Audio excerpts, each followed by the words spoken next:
Le podcast Athlète Entrepreneur, animé par Amélie Delebel, vous relate les différents parcours inspirants d'anciens sportifs ou sportifs actuels de haut niveau de différentes disciplines qui se sont tournés par la suite ou sont actuellement dans le milieu entrepreneurial. Des entrevues et reportages qui sauront vous motiver à atteindre votre plein potentiel. Le podcast Athlète Entrepreneur, des cheminements à découvrir. Bonjour à tous, ici votre hôtesse Amélie Delebel et je suis très heureuse de vous accueillir sur mon podcast Athlète Entrepreneur pour cet épisode 040. Athlète Entrepreneur est un podcast qui a pour but de motiver les athlètes ou anciens athlètes qui souhaitent se lancer en affaires. Pour cet épisode, je discute avec Sébastien Roy, un ancien footballeur qui a évolué dans la Ligue canadienne de football, la LCF, de 2003 à 2005, portant l'uniforme des Blue Bombers de Winnipeg, des Alouettes de Montréal et des Stampeders de Calgary. Depuis janvier 2003, il est également associé et chef d'entreprise chez Ensanté, Gestion de patrimoine. Celui qui a étudié à l'université Mount Allison au Nouveau-Brunswick a été nommé recrue de l'année au niveau universitaire en 1999. Sans plus attendre, voici cette entrevue avec cet ancien choix de 4e ronde des Blue Bombers en 2003. Bonne écoute! Alors, je suis actuellement avec mon invité Sébastien. Salut Sébastien, comment ça va? Ça va super bien. Et toi? Génial, merci beaucoup. Et oui, ça va très, très bien. Alors, tout d'abord, première question. Pour quelle raison as-tu commencé à jouer au football? Puis, quel a été, en fait, ton parcours dans cette discipline? J'ai commencé à jouer au football, j'avais 12 ans. Ça a commencé parce que moi, quand j'étais jeune, j'étais hyperactif. Et je suis né dans les années 70, fin 70-80. Donc, on savait pas comment nécessairement gérer les hyperactifs dans le temps.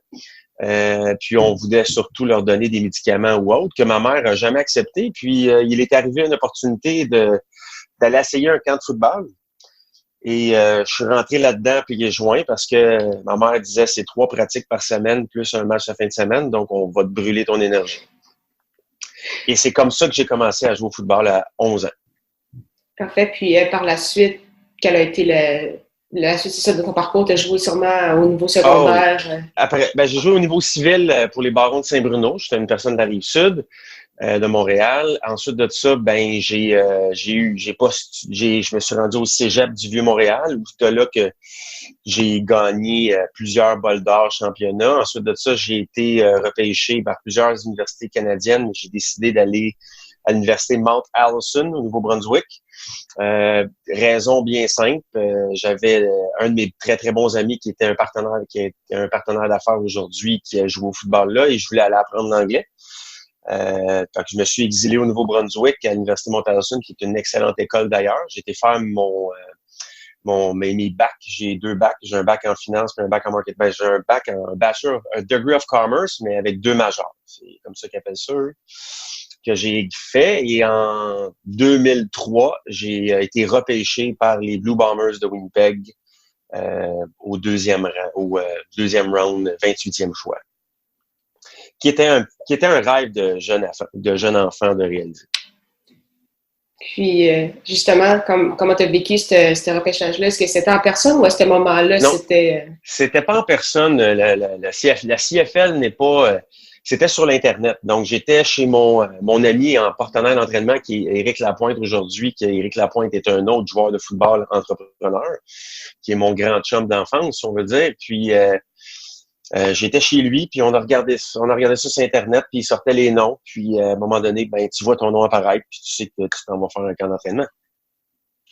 Fait que ça fut un émoi. C'est sûr que là, même ma famille suivait ça et tout ça. Donc, évidemment, quand j'ai été repêché, je me souvenais toujours, le coach du moment, qui était M. Dave Ritchie à l'époque, m'a téléphoné pour dire, félicitations, tu t'en viens au camp. Puis, c'est ça, on a célébré ça en famille. Là. Parfait. Puis, justement, donc, tu as été repêché par Winnipeg. Tu as joué une saison là. Par la suite, tu appartenais aux Alouettes de Montréal, Stampeders de Calgary. Ensuite, tu as mis fin à ta carrière. Est-ce que ça a été difficile ou? Non, parce que j'ai mis fin à ma carrière, parce que où la carrière a mis fin, parce que à ce moment-là, j'allais avoir un enfant qui est mon petit garçon, c'est plus un petit garçon, là. Mon garçon maintenant. On a eu des complications à la naissance. Puis j'ai juste décidé de choisir la famille, puis c'est comme ça. De toute façon, j'étais avec Calgary, j'avais fait l'équipe et tout. Mais ce que j'ai su par la suite, c'est que je pense qu'après 2 ou 3 matchs, je faisais nécessairement plus partie de leur plan. il m'aurait gardé pour 2 autres matchs parce que l'autre personne que je remplaçais, dans le fond, revenait au jeu. Puis, il m'aurait sûrement libéré.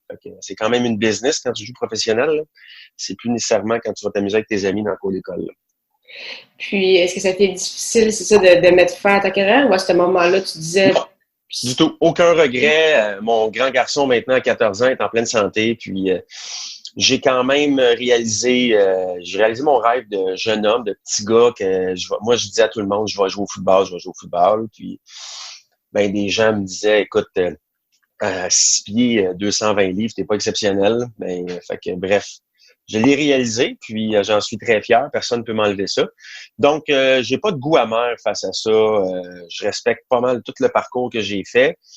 Il n'y a pas de regret que j'ai par rapport au football. Au contraire, j'encourage les gens à être plus dans le sport-études. Puis moi, en tout cas, ça m'a énormément aidé parce que je voulais jouer au football. Donc, ça m'a gardé sur les bancs d'école. Parfait. Puis justement, donc tu le disais, aujourd'hui, tu es associé, chef d'entreprise chez Asante. Comment ça s'est passé justement ce parcours-là dans cette entreprise? Hey, ça fait déjà 16 ans. Donc, écoute, j'ai fini ma première saison avec Winnipeg. Je suis revenu en novembre, mi-novembre en 2003. Mon ami Éric Lapointe me dit, écoute, moi, j'ai commencé dans le domaine de la finance. Je te vois là-dedans. Qu'est-ce que tu penses d'essayer? Fait que j'ai parfait. J'ai commencé avec lui dans son équipe. J'ai commencé au bas de l'échelle, puis graduellement, j'ai été chercher mes licences, mes permis, mes certifications, puis j'ai pu acheter moi-même.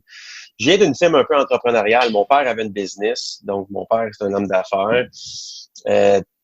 Donc j'ai bâti. Puis à un moment donné, moi et Eric, on s'est associés.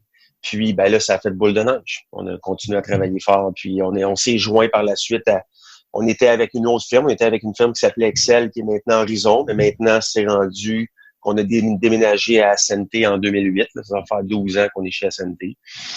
On a bâti quelque chose vraiment, vraiment d'à-terre. C'est from scratch.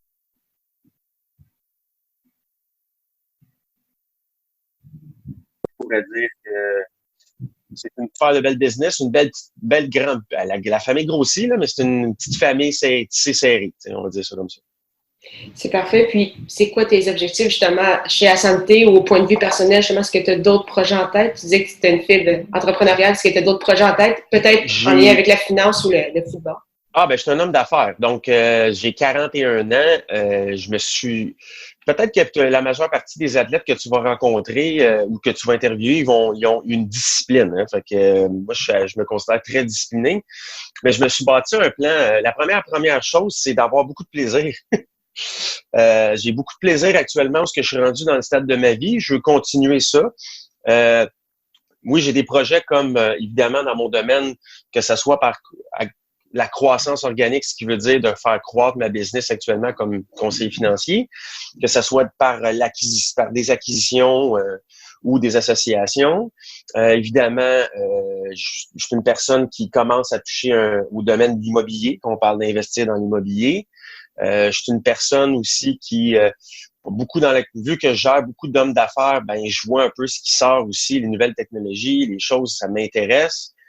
J'ai parti une business de sécurité à un moment donné avec un autre de mes meilleurs amis que cette business-là va super bien. Donc, je suis un gars de projet. Donc, écoute, j'aime ça.